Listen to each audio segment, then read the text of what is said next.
Hey everyone, welcome back to the channel. Today, I'm going to be doing my third and final Cobra Kai video until Season 4 comes out, and this will be the properly done review. Now, I'm going to do this into 4 categories. Well, no, 5, actually. 1 will be plot, 2 is going to be characters, 3 is going to be the soundtrack, and 4 is going to be the behind-the-scenes stuff. So, let's hop straight into part 1, the plot.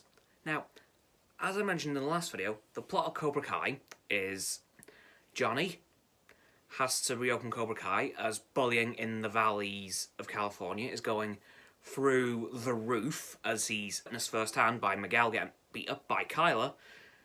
So he reopens Cobra Kai, and Daniel LaRusso, aka the Karate Kid, isn't too happy about that as he remembers what Cobra Kai was like back in the day, and he remembers how Cobra Kai became bullies. So in essence, in his mind, Johnny was just replacing bullies with bullies, which did happen. Now, I'll admit, the plot was a very, very interesting one, with Johnny reopening Cobra Kai after getting stuck in a rut, as I've mentioned. Then Daniel reopening Miyagi-Do to kind of combat Cobra Kai, because, again, he knows firsthand what Cobra Kai is like, as he fought against Cobra Kai, and once was a Cobra Kai himself for a brief time in Karate Kid 2. Now, do I think that this part of the plot was well executed? And, well, this is the plot. Do I think it was well executed? Hell yes.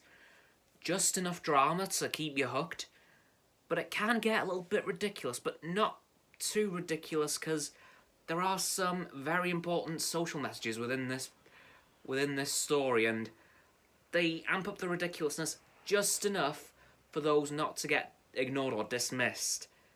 So, I think the plot was executed very, very, very well. So, props on you for that, Cobra Kai. Now, part 2 of this will be the characters. And there are quite a few main characters, and I'm going to go through as many as I can right now. So let's start with the main character, Johnny Lawrence. And Johnny was the kid that the Karate Kid, back in the 80s, crane kicked in the face, as I mentioned a few days ago. So, again, as I mentioned, he always gets stuck in a rut beginning of every season, but pulls himself out because he's done himself with the rut. He's just like, you know what, I've had enough of this, let's get back to normal. Or Miguel needs him to pull him out of trouble. Like, in the first season he was getting bullied, and in the third season he was paralysed by Robbie at the end of season 2, so he needed to help Miguel out with that. So, I will admire, as much as I don't like Johnny that much, I do admire his resilience. Like I said the other day, you can kick him down again and again and again, but he just keeps getting back up, no matter what happens. Be it Kreese, be it Daniel, be it Robbie, it doesn't matter. He gets back up. Anyway, so that's Johnny. Daniel. He's still very much the Karate Kid in his personality. He has matured, obviously, because it's like 30 years later.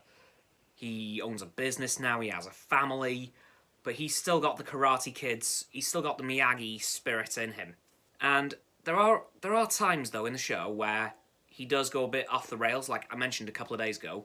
To get rid of Cobra Kai, he tried raising the rent in the entire strip mall that Cobra Kai is in, and his wife Amanda said to him, Daniel, you know it's going to screw over all the other shop owners, right, in that strip mall. So, maybe don't do that. And then he thought, oh my god, yeah, bad plan. Let's think of something else. So, Daniel was amazing. Went off the rails a few times, but always able to be brought back to the side of good. Samantha, his daughter. Very much her father's daughter. Like, she can go off the rails sometimes as well. She gets really paranoid in season 3 because of the school fight from season 2, which, perfectly understandable. Tori did kind of, well, ripped her arm open a couple of times. In fact, I think there was 2 instances where she injured her arms in that fight. So she's very much like her dad in pretty much every way, to be honest. So yeah, that's it for Samantha, I'm afraid. Miguel. Oh, okay. Season 1, the target of every bully in the school pretty much, except for Hawk, who I'll get onto in a moment. He wants to learn the Cobra Kai ways because he saw what Johnny did to Kyler after Kyler tried to beat Miguel up, so he wants to try and learn that for himself. And it works. Kyler stops bullying him for a very long time, until Kyler joins Cobra Kai in Season 3.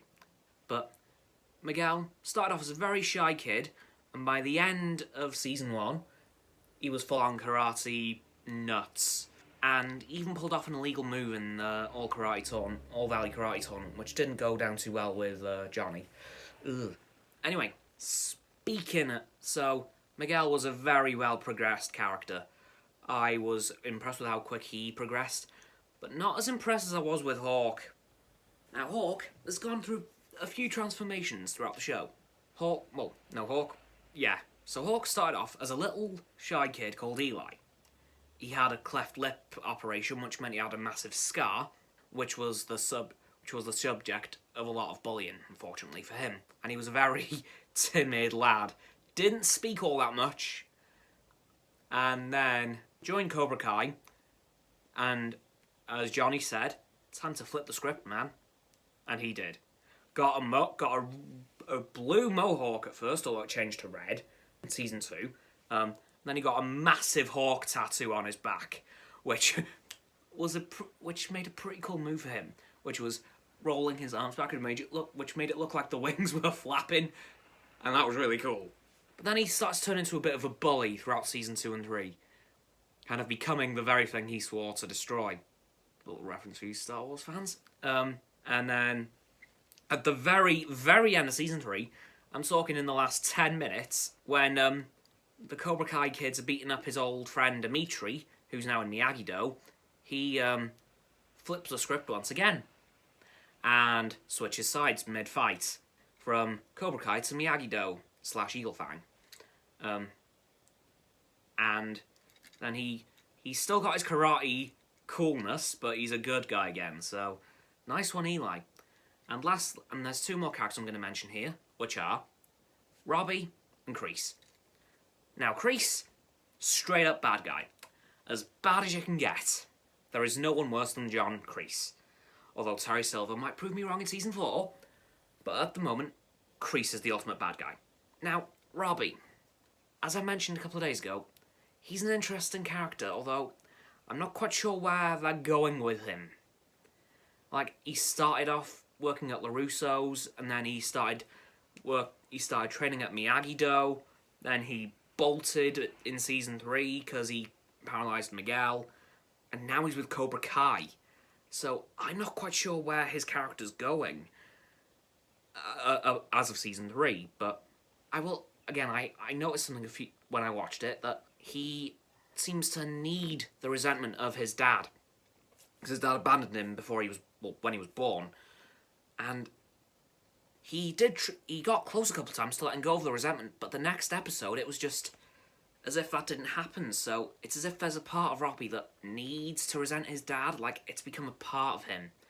I don't know where Robbie's going. He's a good character, but I'm just not sure what the plan is with him. I like him. His path's a bit unclear, but I'm sure I'll figure that out. Anyway, now, on to part 3 of this review, as I realise that character rundown went on for a really long time. Oh well, it's a review, what do you expect? Anyway, 3. The music. There is an amazing soundtrack in the show, oh my god, using a mixture of their own made tracks and rock songs.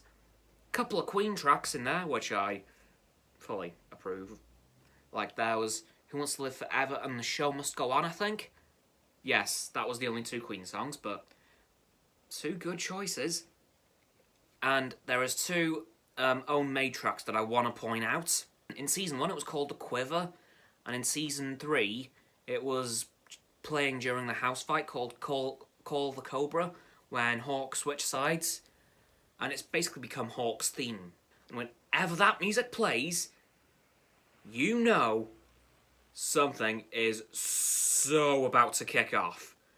Someone's about to either beat someone up, or a whole massive fight's about to break out, like in the school fights. because there was a canteen fight, the school hall fight, the school corridor fight, and the house fight. When that music plays, something big's gonna happen in terms of a battle, and my god does it deliver when it does. And there's a couple of background things I wanted to talk about in this as well. Well, there's one big thing. Whenever they do, like, the big jumps and kicks and stuff, they're all on ropes. Like, in the mall fight, which was another big fight as well between Cobra Kai and Miyagi-Do, it was 5v3, five Cobra Kais versus the 3 Miyagi-Do students at the time. So, they've all been on ropes whenever they've done massive jumps, kicks, flips. Like, so when Samantha jumped into the fight, she hopped over a couple of Cobra Kais, and that was all on ropes. But it looked very convincing. And during the drinking battle with Tori that she had, who I might mention next season, as there's not much character development being done for her at the moment, so the only thing is that her landlord's a bit of a creep, but that's literally it. So, and her mum's ill. So, and that drinking battle with Tori, they were on ropes because they had to stand on they both had to stand on stools, one-legged, on one leg, so they were both on ropes, and when Tori fell off behind the scenes, she nearly broke her hand, which was not good for her. And I'm talking the actress, Peyton List, who was in Jessie, for those of you who recognised her but couldn't quite place her, because it took me a while. And yeah, so I love the show, I'll be honest. I haven't been able to find out much about behind-the-scenes stuff, as I've only recently got into it, but I'm sure for Season 4 I'll have a lot more information on behind-the-scenes stuff for you guys. And final thoughts. Honestly, if you like The Karate Kid, no, even if you don't, or you've never watched it, well, I'd watch it first, because then you'll understand Cobra Kai. But I would seriously suggest giving this show a watch, without a doubt, because, like I said, it can get ridiculous, but it doesn't get too ridiculous that the important messages they put in don't get dismissed. So, there are important messages, but it's just fun. It is a ton of fun to watch. You don't know who's going to beat up who. You don't know why they're getting... Well, you know why they're getting beaten up, but you don't know when it's going to happen. And it's just amazing. I loved it. From Season 1, Episode 1 to Season 3, Episode 10, I just loved every bit of it. And here's how I'm going to do reviews from now on. I'm going to do the overview of the show like I did the other day, so just summarising the plot as best as I can. And then I'm going to do the actual review, like this one. But I'm not quite sure which order to do them in. So if you guys want to let me know down in the comments, greatly appreciated, as I'm not quite sure which would be best to do first. So yeah, that's going to do it for this video, guys. As always, people, don't forget to like this video, subscribe to my Nandrox Hands YouTube channels, her link's in the description, my sub button's down there. Once you've hit both of our sub buttons, don't forget to click the bell icons to get all of our notifications once they're filled in. Don't forget to comment, because why not, and let me know which order you think I should do the overview and reviews in, because I'm not quite sure. Don't forget to follow me on Facebook and Twitter, Roxanne's blog and Twitter. Links are also in the description, which is the down arrow next to the video title. And, as always, don't forget to share this video with all your friends. Secure the infinite loop of liking, subscribing, commenting, following, sharing, and around and around and around that loop. And I'll see you guys tomorrow in another video. Goodbye.